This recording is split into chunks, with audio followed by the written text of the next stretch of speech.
Of my early blog posts were around Sublime Text and how you can be sort of like a power user in Sublime Text. But the way that it makes sense in my mind also makes sense in their mind. And I realized that I have a pretty good way of describing how things work, because I don't know that I would have kept with it if I had 200 listeners per episode or something like that for a year. You know, it's a bit of a grind.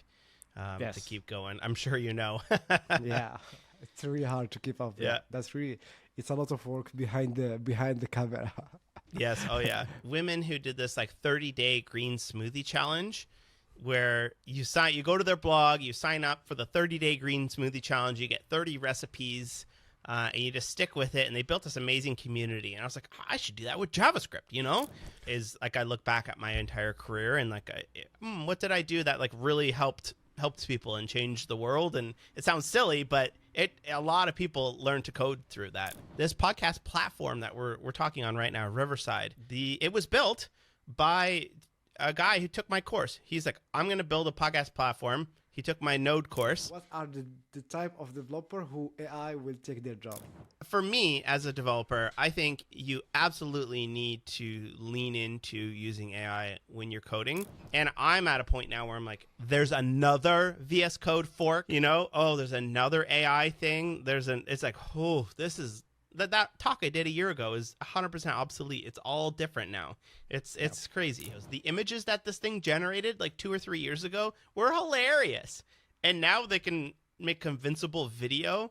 Like if you think, oh, I'm going to ignore it because it can goof up, I'm sorry, but it's gonna keep getting better. What do you think is the secret formula that make these online courses successful? You mentioned one of them, which is how you are teaching to other people. I think part of the reason why my courses do well is because it's just me. I'm just flying by the hip.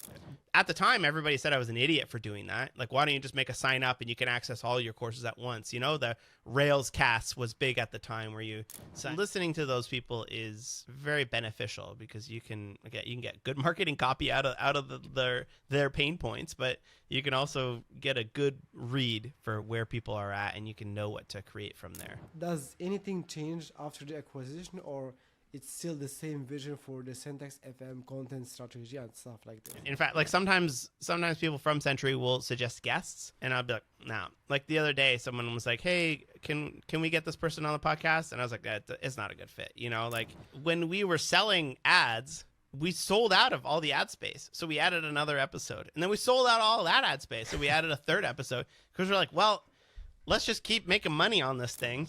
Or when we were pregnant with our first child, I had been fussing around with this Sublime book for like almost a year.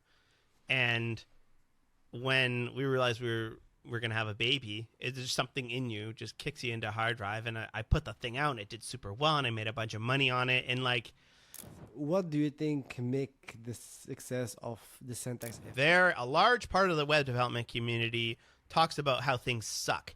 And people think that you can look smart by calling stuff bad. So welcome guys to Yella Let's Code Podcast, a podcast where we interview a software engineer to share their entrepreneurial story. And here we are on episode number 3 of season number 2. And here we have the famous Wes Bos, the co-host of the Syntax FM. We already have the other co-host, Scott Lansky, in this season number 2. And here we have the other co-host, which is Wes Bos. He is also content creator, course instructor teaching JavaScript. And I am one of his student. And let's see you after this intro to share more about Wes Bos' story.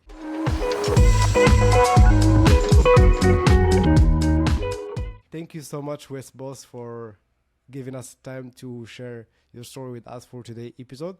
And can you give the audience, who is probably already know you, like an introduction about yourself? Yeah. So my name is Wes Bos. I'm a full stack JavaScript developer from Canada, and I like to build courses and apps and stuff like that around the latest and greatest in server-side JavaScript, front-end frameworks, new CSS stuff, all that surrounds that area. And I also have a podcast called Syntax. It's at Syntax FM, and we release a bunch of episodes every week on web development. That's great. Thank you so much for giving the audience the introduction about yourself. And the first question that I usually ask to the guest is, how did the get started with web development? How was the first interaction with computer? So how this love of web development start back then? Yeah. Oh man. It goes way back to when I was just a kid.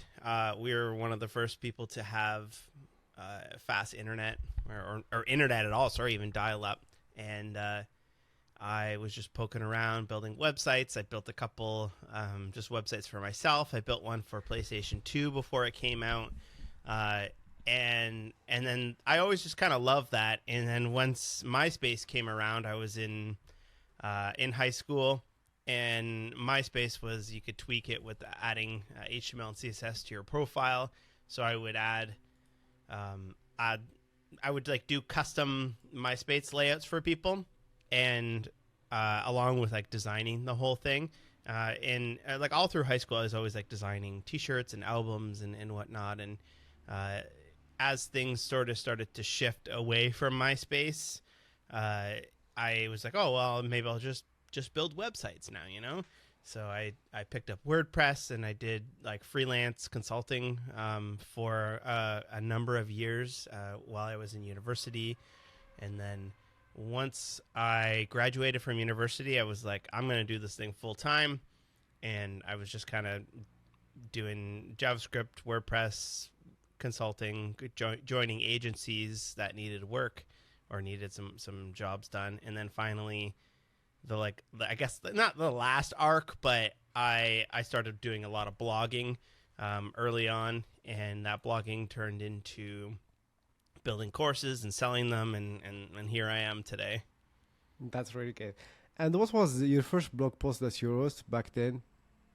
Oh, that's a great question. A lot. I don't know exactly what the first one was, but a lot of my early blog posts were around Sublime Text and how you can be sort of like a power user in Sublime Text. And at the time, I had been trying a whole bunch of blog posts about like, here's how to cache stuff in PHP, and here are some apps that I use, and here's some CSS. I don't want to call them CSS tricks because that's Chris Coyer's website, but yeah. They all did like kind of well, but then as soon as I did Sublime Text ones, they just hit. And I was like, oh, I have something here. You know that like you're constantly searching for what's your thing. You see it with a lot of creators, and eventually you hit on something.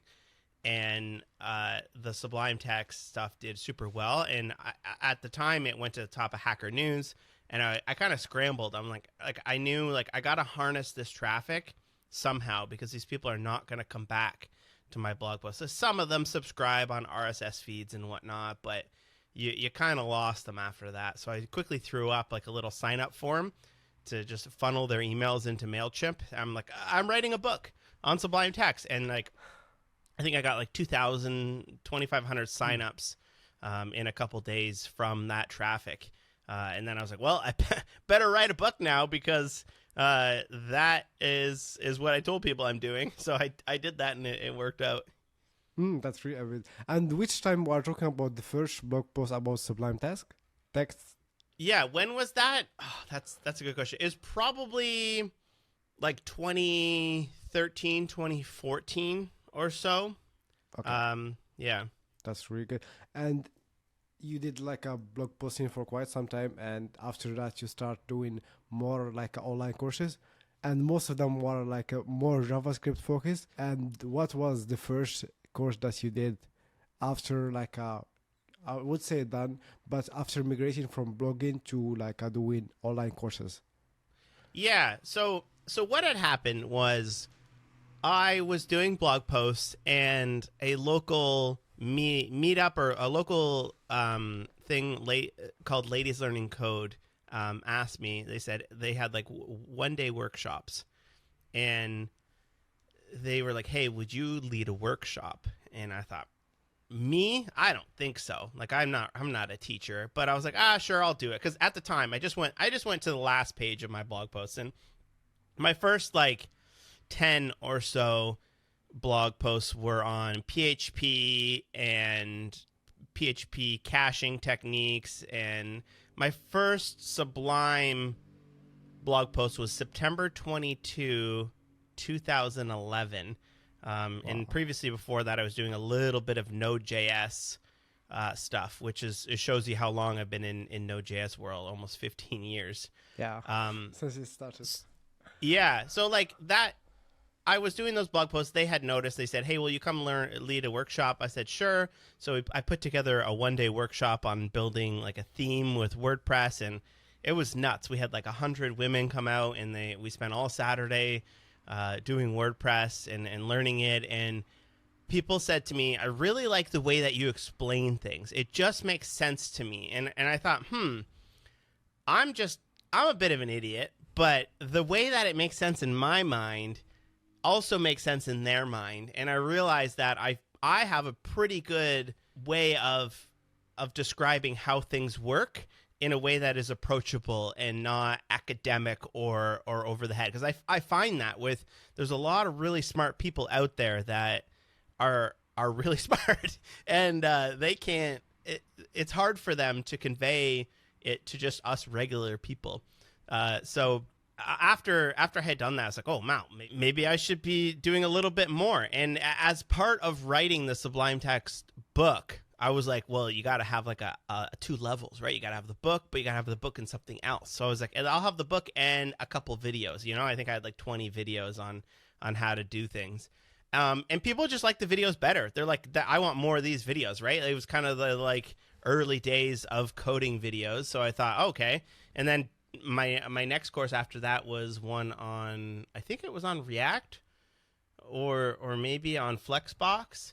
And I was like, I'm going to do this whole thing videos. I don't really like writing. I love doing these videos. It makes a lot of sense to me. So I just kind of started doing whole video courses, and that's the end of that. I've done, I don't know, 10, 15 since then. Okay. And you started doing video in similar time to Scott Tolonsky, it's similar time. You start doing like a YouTube video and mostly technical and coding video. Yeah. Him and I are hilariously similar, because like we didn't meet each other to many, many years later, but like when we did meet each other, we're like, hey, we kind of started at the same time. We both got married around the same time. We're both around the same age, like we're very similar in that way. So yeah, we both started around the same time. And it's funny because I had been watching Scott's videos for years before I had ever met him online or even reached out. That's really amazing. Yeah, I remember the story maybe you wrote them an email or something about something. I couldn't remember exactly. Yeah, you want me to tell the story? Yeah, go ahead. So I had released a course called React for Beginners. Yes. And then maybe 3 or 4 months after that, Scott was huge on YouTube, or he still is, but he was like very early in like the coding YouTube thing, and he put out a YouTube series called React for Beginners. And I was like, that's going to be bad for me, because that's the exact same thing that I named my course. So I emailed him and I was like, hey, like, I know I don't own the rights to React for Beginners, but would you mind renaming it? And he was totally cool. He's like, oh, totally. So he renamed it React for Everyone. And then after that, I was like, oh, thanks for being so cool, because you could have just like blown me off and said you don't own that name, which was valid. And then I was like, hey, you want to like start like what's called a mastermind, and it was just a group of 4 developers who kind of also create content, and we met I think once every other week and just talked about sales and strategies and recording and all kinds of stuff like that. That's really amazing. And this is like this conversation, this is what will lead us to the Syntax FM podcast. Like, yeah. You like having this connection, this will lead us to this project called Syntax FM. And I think after this mastermind, other people left, and you will be the only one that was there, like a Wes Bos, and you, like a Scott, and you have been in the mastermind, and after that you started the Syntax FM. Correct me if I'm wrong. Yeah. So there was 4 of us, and after about a year of the mastermind, we sort of were like, all right, this was great, but we sort of got what we needed out of it. So we sort of dispersed. And then I was just like, hey, like me and Scott really jived well. And I was like, do you want to start a podcast? And he's like, yeah, totally. That would be really fun. And then we just like kind of molded over and talked about it for a year after that. And then finally we put something out, and it popped off from there. Yeah, that's amazing. And it was like a hit from the start. It was really amazing. And how do you think the Syntax FM product or podcast help you and your online courses and your personal brand? Or it's the other side, you like the personal brand helped the podcast? I think they're mutually beneficial. At the time, it was very hard to start. I think it still is. It's really hard to start a podcast. Especially back then, there was no discoverability. It was all word of mouth. So if you just put a podcast out there, there was no Spotify recommendations or YouTube algorithm or whatever. It was simply just people subscribing to podcasts they like. And if you didn't know about it, then you couldn't find it. So we got a really early boost from on the podcast because I had a fairly large email list and Scott had an extremely large YouTube channel. And we were able, and we both had pretty big social followings as well. So we're able to very quickly funnel people from those into the podcast, which I think sort of helped our success, because I don't know that I would have kept with it if I had 200 listeners per episode or something like that for a year. You know, it's a bit of a grind to keep going. I'm sure you know. Yeah, it's really hard to keep up. Yeah, that's really, it's a lot of work behind the camera. Yes. Oh yeah. And after this podcast, and a lot of things happen, and like it's growing both like the podcast and your online courses, and you started other courses and stuff, and also you put more like a content on YouTube. I remember the 3-day JavaScript challenge, like a playlist. There's a lot of things that happen. Can you give us more detail about this one? Yeah, totally. And sorry, I totally forgot to tell you about the brand thing as well. They were mutually beneficial, meaning that our brands were able to help people listen to the podcast, but by people tuning in every single week or several times a week, it really helped put us in people's minds. Even if they were not buying the courses, they were like, oh, if I want to learn something about web development, Wes is the place to go, and I'll send people there. But sorry, the second question you had, what was the second question? The YouTube content that you start doing like at the third. Oh yeah, days. yeah. I had been doing speaking gigs and a couple YouTube videos here and there, not a whole lot. But I remember I think I was at Smashing Conf in Britain. I was listening to a podcast about these women who did this like 30-day green smoothie challenge, where you go to their blog, you sign up for the 30-day green smoothie challenge, you get 30 recipes, and you just stick with it. And they built this amazing community. And I was like, I should do that with JavaScript, you know? So I built this thing, javascript30.com. And at the time, sorry, I'm leaving all kinds of stuff out, but at the time I was also, the Ladies Learning Code turned into one of these like coding boot camps. But before it was a boot camp, it was also just part-time classes. And I was teaching part-time web development classes. And I had a lot of students come to me saying, I need more practice. You know, I did all the exercises, but I want to get better. I want to do more things. Like, what can I build? And I remember thinking, like, you don't know what to build? Like, my mind is just constantly thinking of things to build and being exciting about new tech and whatnot. And I thought, like, oh man, not everybody just has that openness to just go and create stuff without being prompted. People need more exercises. And also I was like sort of beating the whole drum of like, there's no formation without repetition. I mean, you just got to build a lot of stuff. People come to me all the time. How do I get better at coding? You know, I took a course. I'm like, did you build 1,000 things yet? You got to build 1,000 things and then you'll get pretty good at it. So I was like, all right, I'll give you 30 things to build. Just JavaScript, you know, HTML file, CSS file, JavaScript file. No bundlers, no builders, no frameworks, none of that frustrating stuff that comes along with the JavaScript ecosystem. So I built JavaScript 30 days of challenges, one every single day. You sign up for the thing and you get access to the whole course right away. And then I also drip that out on YouTube as well. So I host the videos on my own course platform, but I also just publish them freely to YouTube as well. And that done, it's over 500,000 people have taken the course now. It's pretty wild. And it just got such good reception from everybody. And like we talk about that, like hitting, you know, like that was one of my really big hits. A lot like that Sublime Text blog post really hit. I had a couple free courses that did well, but that JavaScript 31, like that might be something that like is like I look back at my entire career and like what did I do that like really helped people and changed the world? And it sounds silly, but a lot of people learned to code through that.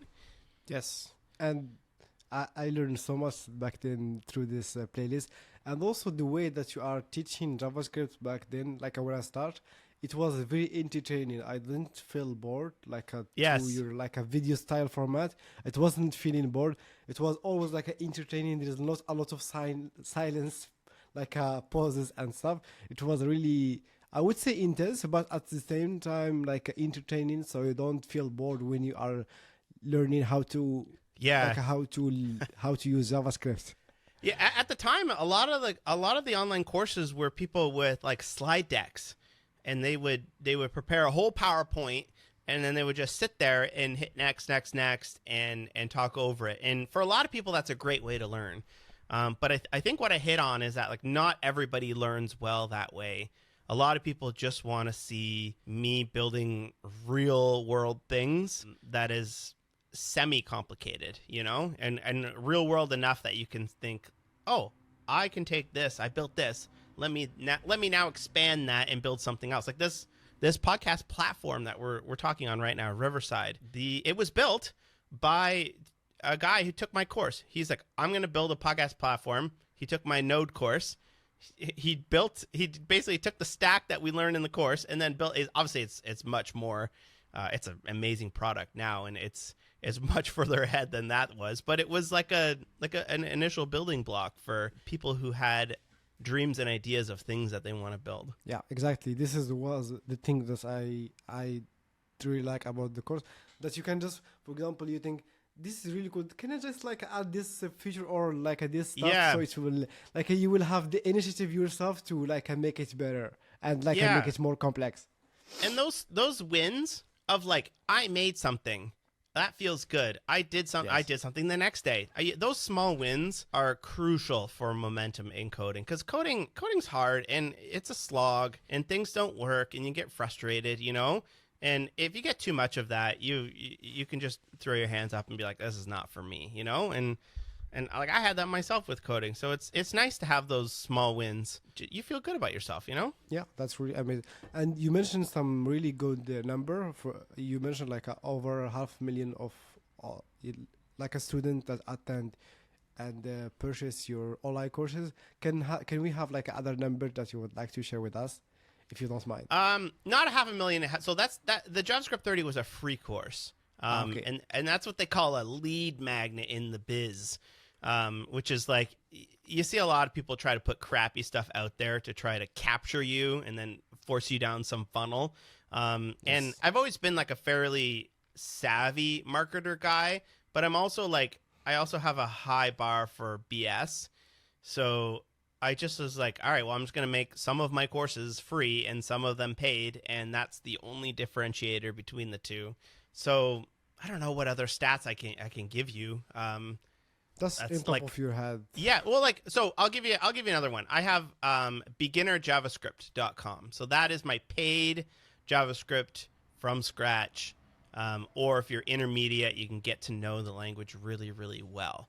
And like the JavaScript 30 is just practice. It assumes you know some JavaScript, right? And the beginnerjavascript.com is absolutely exercise heavy approach to learning modern JavaScript.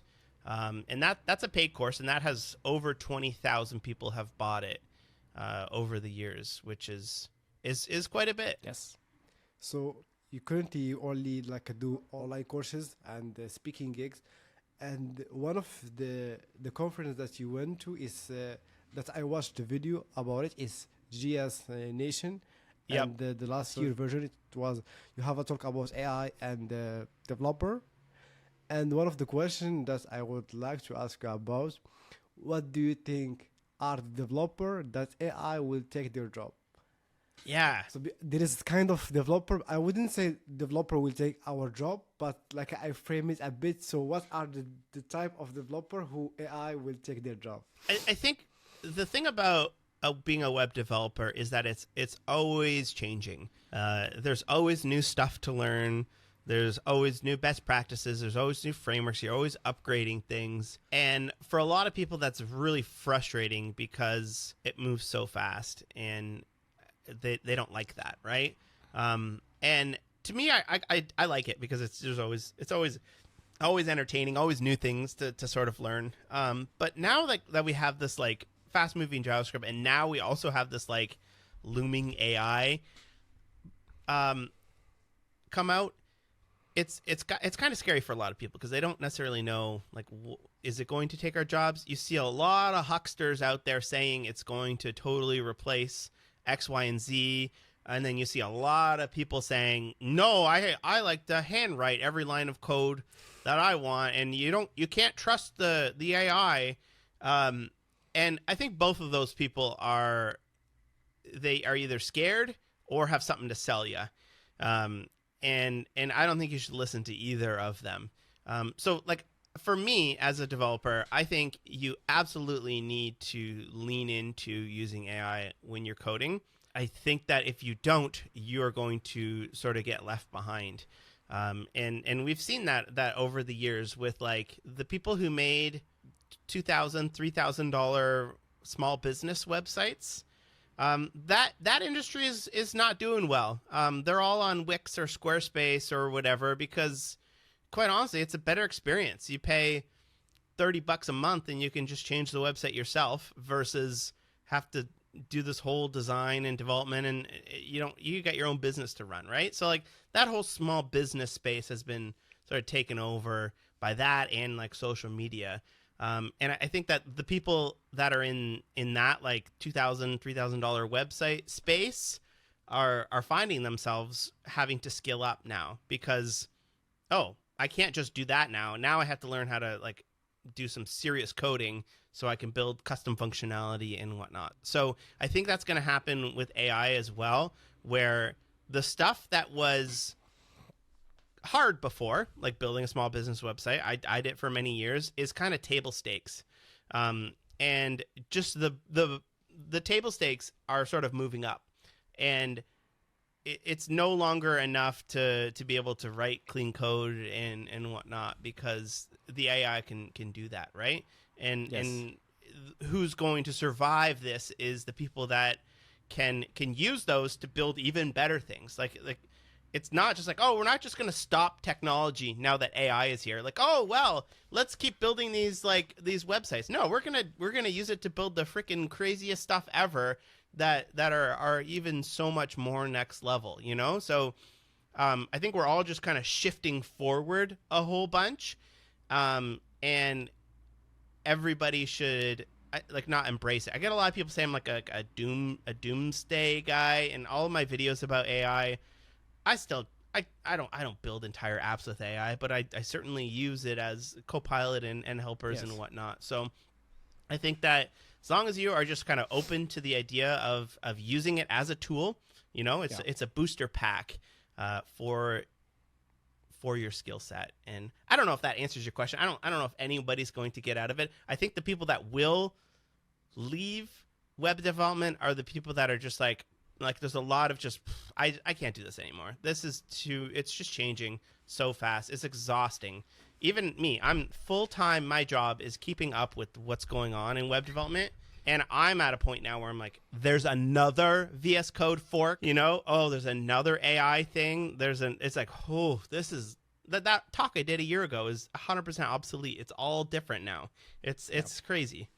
Yeah, that's true. It's like a fast pacing, and there's a lot of work. It will be an extra work for you to keep updated with all the stuff. And every week, every day, there is something new to like do. There is like a new AI model. There is no Claude AI model that you will have to use. But the point that you mentioned is really, really good. Is to use the AI as a tool in your like a toolkit instead of like a just like a not embrace but to like a help you with development instead of not using it, because it can like a speed up your development, and it might like also improve your speed of shipping and stuff like this. Yeah, it's an awesome tool, and of course there's caveats. Like, of course you should review the code that you got. I got bit Yes. on it. I did a video on it. I didn't even realize that I had a bug, and I like published a video, and I was like, I got bit. You know, like I didn't even.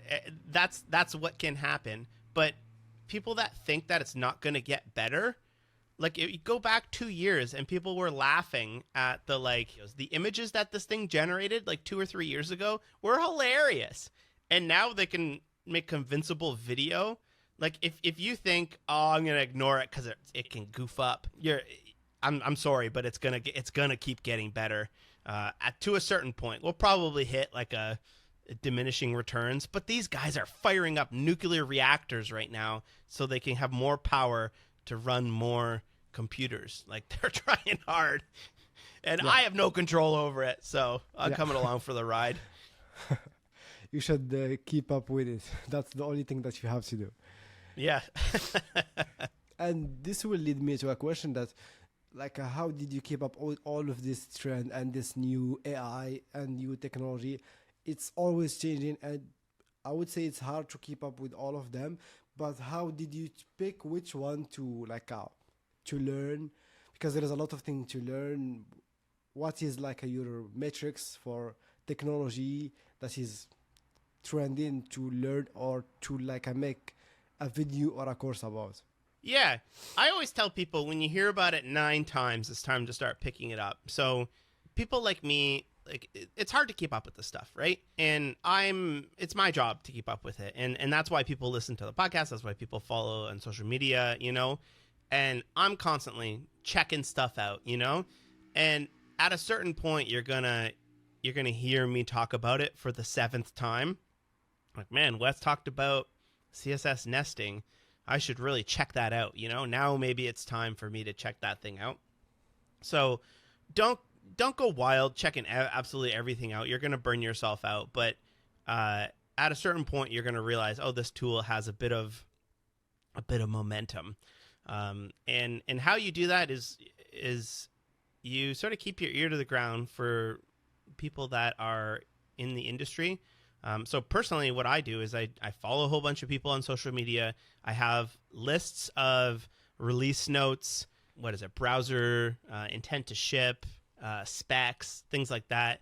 I'm constantly looking at it. And then, like, once those sort of are finalized, once those are mainstream, once it's in all the browsers, then it's sort of time to take a look at it. And with a lot of this stuff, it's not like, oh, I have to learn this brand new thing, because if a new AI model comes out, you're not like really learning anything new. You just switch the drop down to a new model, you know? And every now and then there's new techniques and new interfaces, but it's the same with JavaScript. As long as you know fundamentals, then you can switch from framework to framework, right? Like, I can switch from React. I picked up Svelte in like a day. And it's because I know JavaScript pretty well. Yes, yeah, that's the most important thing. Usually, to recommend to someone that is just getting started in web development is take your time to pick the fundamental, right? Like a JavaScript fundamental. And after that, you can like easily pick any like a Node.js, any like a backend or front end framework. It will be easy. You just need to learn like the folder structure, the syntax of the framework, and that's it. But always like go into the basic. That is the most important thing, because it will be easily to transfer learning from a framework to another one. It will be like easy for you. And I have a question that's talking about this stuff and your online courses, and you are doing really great with this online courses. What do you think is the secret formula that make these online courses successful? You mentioned one of them, which is how you are teaching to other people and like a beginner friendly perspective of thing. I think there's a couple things. I think like one is like personality. The people who take my courses, like me, they like the way that I explain things. They Yes. like the way that I code, and not everybody does. You know, some people Yes. will ask for a refund because they're like, you're obnoxious or whatever, and that's totally fine because it's not for everybody. If you try to please absolutely everybody, you're not going to come out with a good product. My thing I always talk to the syntax team about is like, let's not round the corners off of this thing, meaning that like don't distill this down so that you're making everybody happy, especially when you have like a larger group of people that have opinions on something. I think part of the reason why my courses do well is because it's just me. I'm just flying by the hip. I'm making all the decisions myself, and it's 100% my personality in all of that stuff. And then as things start to get bigger, you start to round the corners off. You don't do things as crazy as you want because it's, and then it just doesn't become as good. So I think that's one of them. And then I think the other one is just like trust in that you know what you're talking about. You know, like I've spent 20 years in this industry sharing what I know, showing people that I know what I'm talking about for the most part, and people trust me. You know, people know that I usually know what I'm talking about, and if I don't, I'm able to ask people who do know. So I think that's been a big one. And then also like another big thing I have is called make it a thing, meaning that when I released my first courses, a lot of people asked, why are you putting them on their own domain name? Why aren't you just putting them on wesbos.com/JavaScript? Courses, yeah. You know, and like why make a whole new website? Your SEO is going to be garbage. And I thought, no, like, or the free courses. Why not just put it out on YouTube? Why are you making a whole landing page and you can sign up for it and all that? It seems like a lot of work. And my answer to that is that the perceived value. I know the courses have high value, so I'm not worried about that. But the perceived value of putting something on its own domain name with its own design, you know, there's stickers for the course. The perceived value is so much higher when you make it a thing, and it's fun for me to be able to do that. So at the time, everybody said I was an idiot for doing that. Like, why don't you just make a sign up and you can access all your courses at once? You know, the Rails cast was big at the time where you sign up and get all the courses at once. Or why don't you do one a month, you know? And I was like, that's not really what I want to do. I just want to be able to put out a course when it's ready. I want to put it on its own domain name. I want to make it a thing. And now everybody does that. That's what every single person that releases a course now is doing exactly what I've done. And a lot of them copy paste all of the marketing content from it as well because it actually did work out for him. That's the reality. Like talking about like other people copying your like a marketing technique and stuff, do you think is the market still open for new content or it's saturated, especially for web development and JavaScript stuff, because there's a lot of things to choose? Or do you think it's enough currently for what it is? I think there's always room for someone who knows what they're talking about and is passionate about it. When I put my first Sublime Text book out, there was 3 other books already published on Sublime Text, you know? Like if you take that metric, you'd be like, no, there's how many books on Sublime Text do we possibly need? But people like the way that I explain things and whatnot, and it worked out. It worked out for me. Yeah. So I think there's always room for that type of thing. You're always seeing new creators pop off because people go, this guy's awesome, you know? So you have to like, I think it's a much more busy space right now. Everybody wants to put a course out. It's much easier to put a course out. There's lots of platforms. Recording video is really easy. So it's certainly a little bit more crowded, but I think if that's what you want to do, try it, go for it. I don't think you can sit around and think about it for too much longer, because then you start getting in your head and coming up with excuses, you know? Yeah, makes sense. And for someone that would like to start an online courses as a developer, what thing or mistake that you would like to avoid if you're starting out the online courses that you will not make with the current stage of the trend and the equipment that we have access to and the technology that we have access to? what are the lesson or the mistake that you would like to avoid if you're just starting out like today. You will have a new course and you are just starting out with no like a, I would say, with no like a big audience. You Yeah. just would like to start like an online course. I think you really have to get the audience first. Okay. You're not gonna build a course and have it pop off. Maybe on some of these bigger platforms, like if you were to publish it on a marketplace, maybe they have a built-in audience. But in reality, if you're just like, I want to make a course, you probably you might not have an audience and you might not know what you want to talk about. And if that's the case, I highly recommend. In my case, I was writing blog posts until I figured out what hit.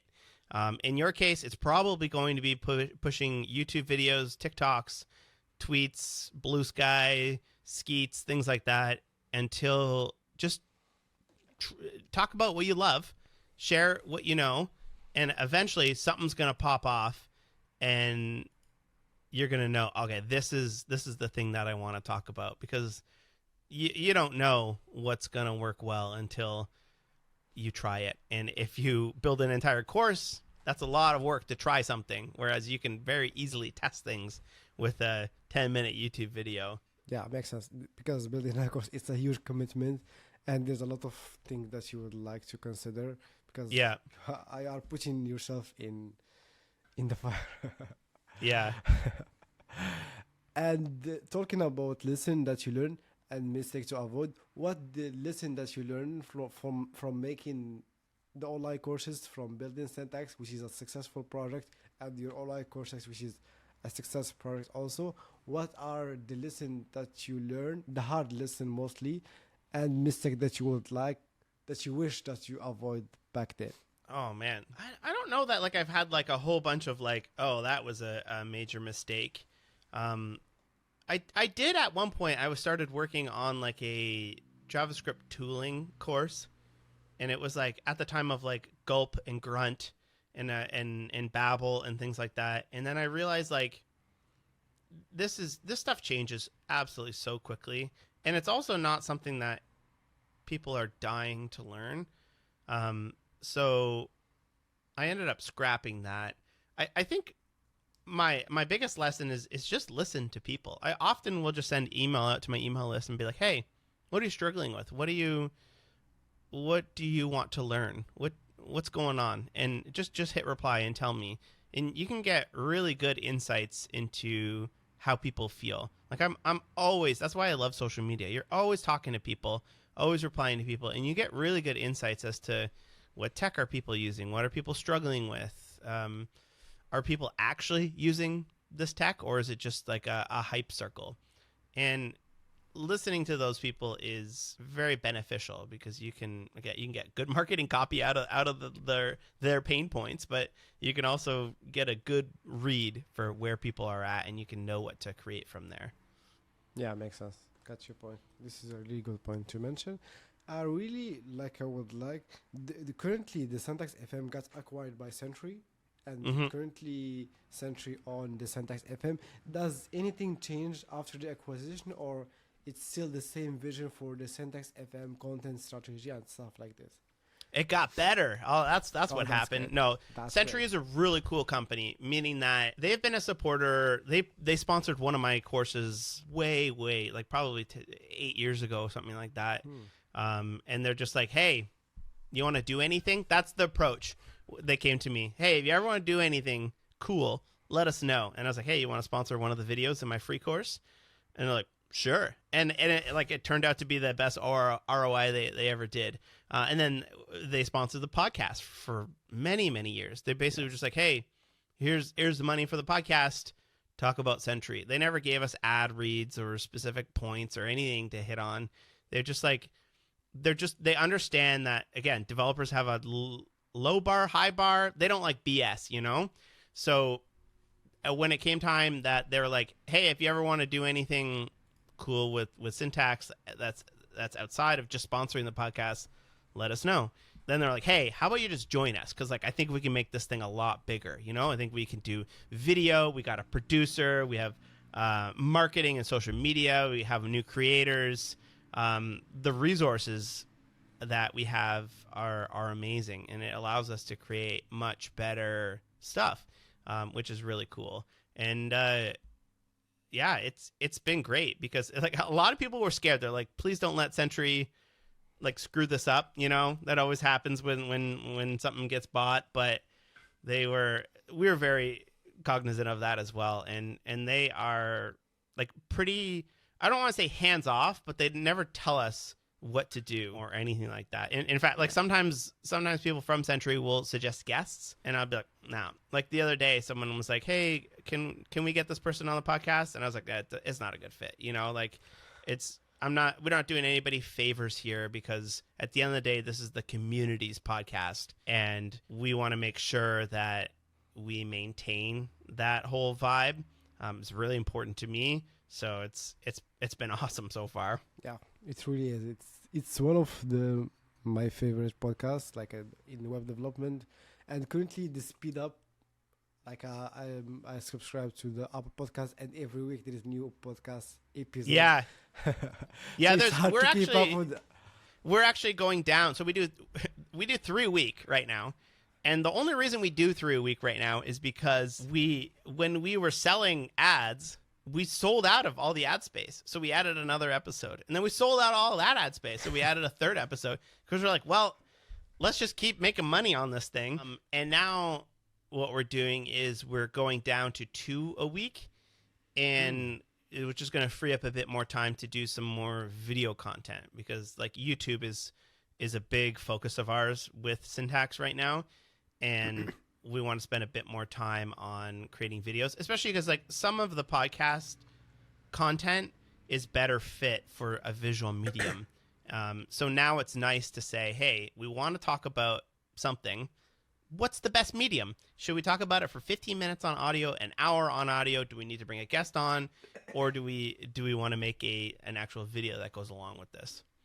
Yeah, and recently, like I saw that in the YouTube channel of Syntax, there's like a short format, like a 20-minute video that is currently start to upload. And one of the video that got my eyes is you mentioned like how about having kids help you with career, and I would like to get more detail about this one, and like a more insight about how having kids help you with your career as a developer. Well, so when I had my first, or when we were pregnant with our first child, I had been fussing around with this Sublime book for like almost a year.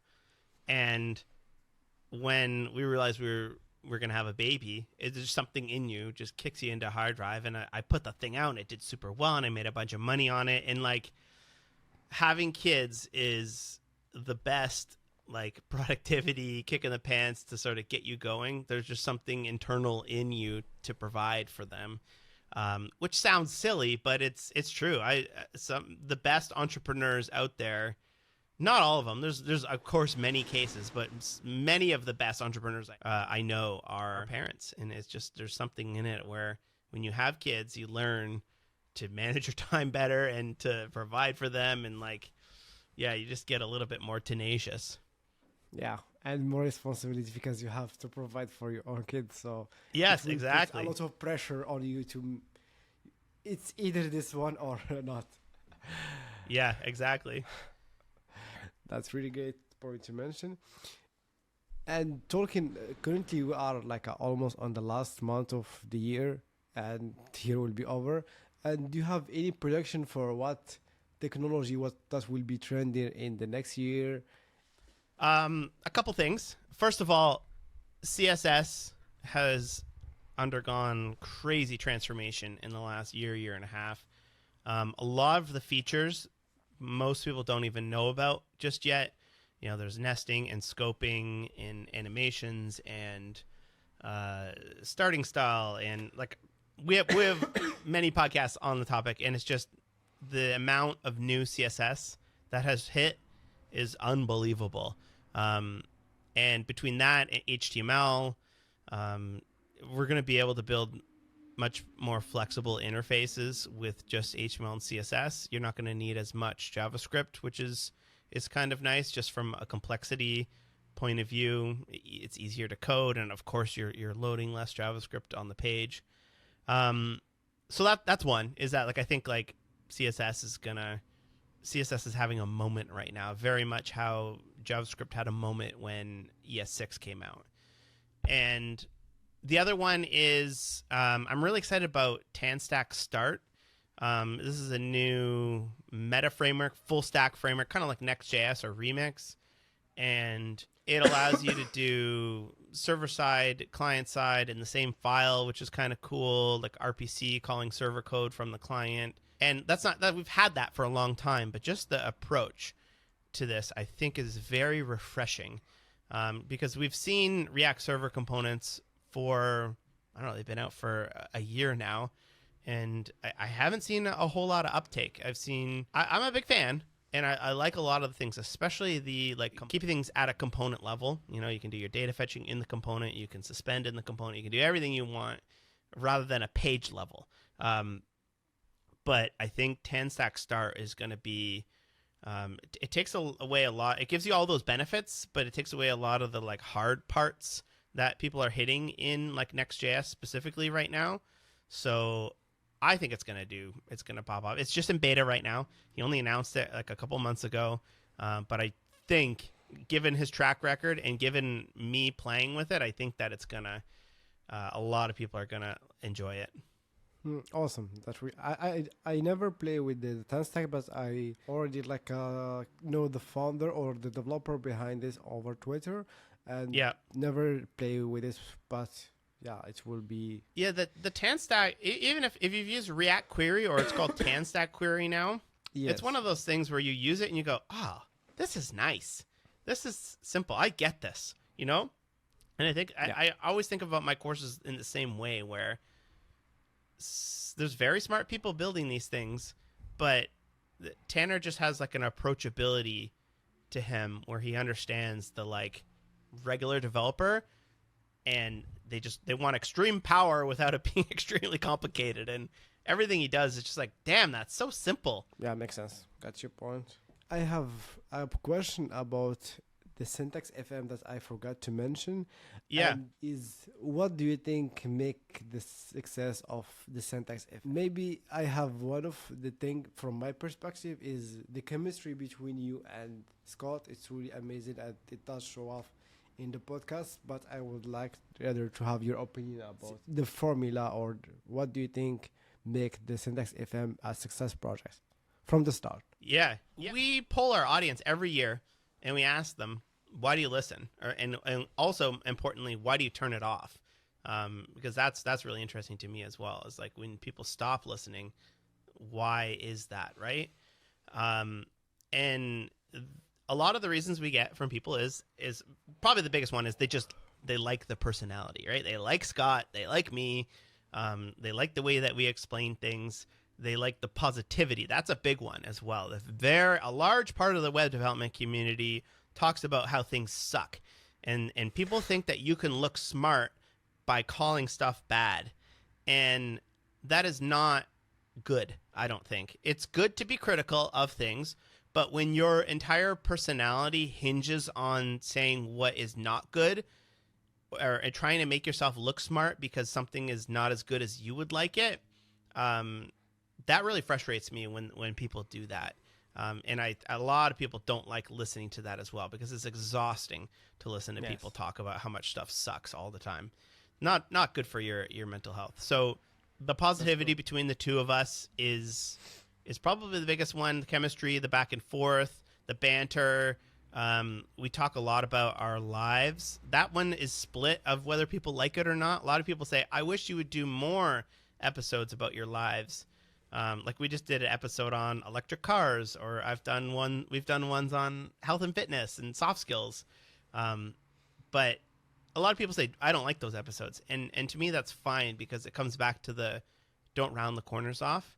You know, if we're going to just stay strictly tech and not talk about anything else, then you lose some of the flavor of the podcast. And then you round the corners off, and it becomes just another two white dudes talking about tech. You know, there's plenty of those out there. So that's one, and people just like it's because it's a good way to keep up to date with what's going on. Like we said, it's a crazy industry, and if you simply just need to listen to us for a couple hours a week, and you can stay up with what's going on with web development, that's a pretty easy way to keep up to date. I have a question. I think this will be the last question. Is currently what do you think is, for example, we see a lot of hype, not hype, but like hyper growth during the COVID situation, and after that, there was a lot of layoffs, and during the COVID time, there is a lot of boot camp, and people can get like a job in a big tech company like a 3 months, which is no longer the case right now. It's much harder, it's much tougher for new grad or someone, even like someone senior, to get a job right now. What do you think is the take from this experience or from the current market? And do you think is the market will recover soon, or it will be the same situation, harder? So what is your take about this stuff, about the job market as a developer? I don't know. Is my answer. So we had Taylor Dessen, who is a recruiter in tech, and he's kind of got his finger on the pulse of like who's actually hiring and whatnot, because you hear these stories all the time. If you go to syntax.fm/845, you can listen to his kind of thoughts on it. And he said, yeah, like it was a gravy train for a couple years. You know, you saw a lot of people coming from other industries, coming from finance, and being like, I'm going to work in tech now, you know? And I that gravy train is, I think, a little bit over, but it's not to say you still can't get into tech. We're still looking for good people who are smart and know their stuff, but I do think it's going to take a little bit more than taking a boot camp. Like I used to teach at a boot camp, and I stopped, I don't know, 6 or 7 years ago, but they shut down about a year or so ago just because they can't get people placed in these jobs. So those easy entry level jobs, I think, are gone. It may come back at a certain point, but I don't even know. I don't even know what to answer to you. It's people always ask me like, what's the future of AI? What's the future of jobs? And the answer is nobody really knows. You know, everybody who's telling you that is probably just guessing. Yeah, makes sense. So it's about the economy, so you don't know. Yeah. The economy has a lot to do with it. Yeah, makes sense. Yeah, got your point. Thank you for pointing the episode, and will be shared in the show notes. So for people Thank you. that's interested about it, so they can listen to the full episode. And the last section will be about resources, the stuff that you would like to share with the audience about starting an online course specifically, because you are one of the best online instructor in web development. What it's the resources that they will need to follow, or like the framework that they need to follow. Yeah. So wesbos.com/courses has a list of all the courses I have. There's a bunch of free ones you can take. Also, there's a bunch of paid ones on there. So like, take a free one, see what you like. Follow me on social media. So I post what are called like hot tips, which is, I have a sign behind me. I've been doing that for probably 12 years now. So find me on your favorite platform. You know, I post the videos everywhere: TikTok, LinkedIn, Instagram, Twitter, Blue Sky, Threads, everywhere you can imagine, YouTube. And just watch a couple of those. And if you like the way that I explain things, if you like my personality, maybe consider taking one of the courses. Beginner JavaScript, JavaScript 30, etc. Awesome. And what are the resources that you would like to recommend for someone starting their own online course? A book, it can be anything.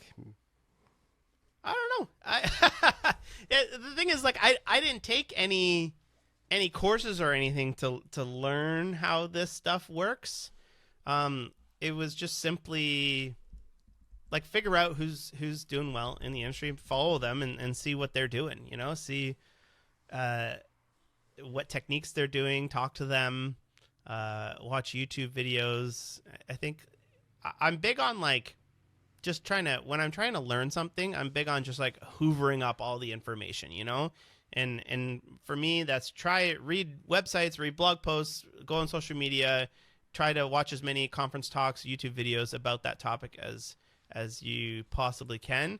And then that way you have a good idea of like the surface area of it. So I don't know. I don't have like a definitive one resource that I would point people to.